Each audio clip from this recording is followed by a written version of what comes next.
பக்தர்கள் அனைவருக்கும் வணக்கம். தலைவிதியை மாற்றக்கூடும் தைப்பூசம் வழிபாடு.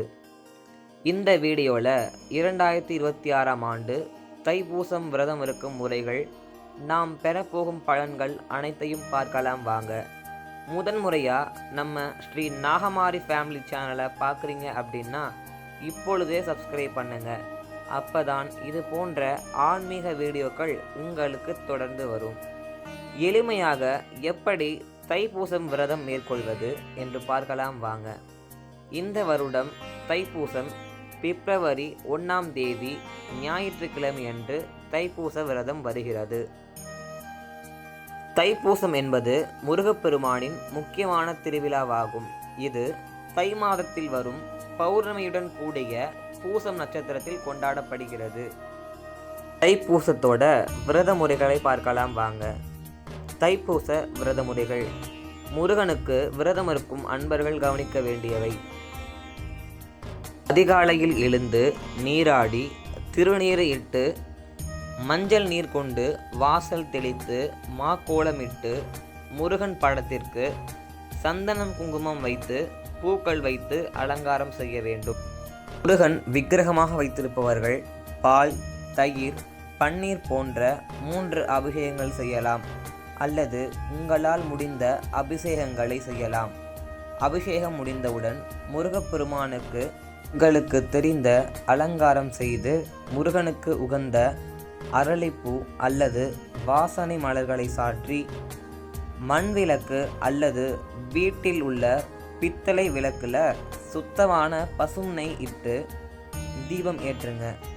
திருமணம் ஆகாதவங்க அவர்கள் கையால் தீபம் ஏற்றினா கூடிய விரைவில் திருமணம் கைகூடும். நெய் தீபம் ஏற்றிய பிறகு வீட்டில் அனைவரும் சேர்ந்து பூஜை செய்வது மிகவும் விசேஷம்.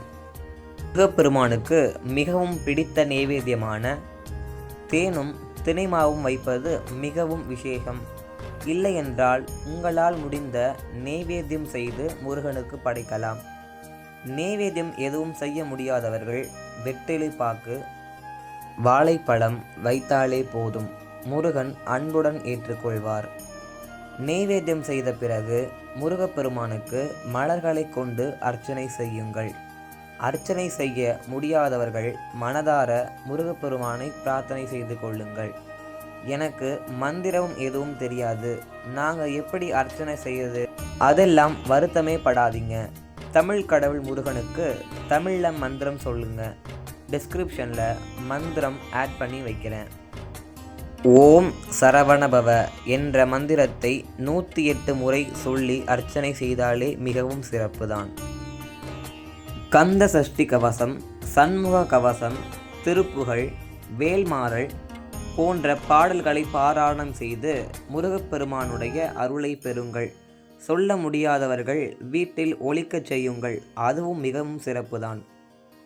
நாள் முழுவதும் உணவு உண்ணாமல் அல்லது ஒருவேளை உணவு அல்லது 3 வேளைகளிலும் பால் மற்றும் பழங்கள் மட்டும் சாப்பிட்டு விரதம் இருக்கலாம்.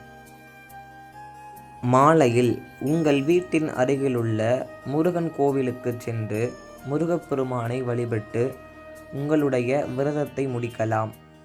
தைப்பூச விரதத்தின் பலன்கள். முருகப்பெருமானுக்கு உகந்த இந்த விரதத்தை கடைபிடித்தால் நினைத்தது நிறைவேறும். குழந்தை பாக்கியம் இல்லாதவர்கள் இந்த விரதத்தை செய்தால் நற்குழந்தை பேறு கிடைக்கும். திருமணம் ஆகாதவர்கள் திருமண தடை நீங்கி நல்ல திருமண வரன் கிடைக்கும். வறுமை நீங்கி செல்வம் பெருகும். தீய சக்திகள் விலகும். கணவன் மனைவி இடையேயான ஒற்றுமை கூடும். முருகனின் அபிஷேக தரிசனம் சகல பாவங்களையும் தீர்க்கும். இந்த தைப்பூச நன்னாளில் விரதமிருந்து முருகப்பெருமானின் அருளை பெறுங்கள். இந்த வீடியோவில் தைப்பூசம் விரதம் இருப்பது எப்படி, விரதத்தின் பயன்கள் அனைத்தும் பார்த்தோம். இது போன்ற மேலும் பல ஆன்மீக தகவல்களை அறிந்து கொள்ள நம்மளுடைய ஸ்ரீ நாகமாரி ஃபேமிலி சேனலை சப்ஸ்கிரைப் பண்ணுங்கள். இந்த பதிவை அனைவருக்கும் ஷேர் பண்ணுங்கள். அவர்களும் விரதமிருந்து பயன்பெறட்டும்.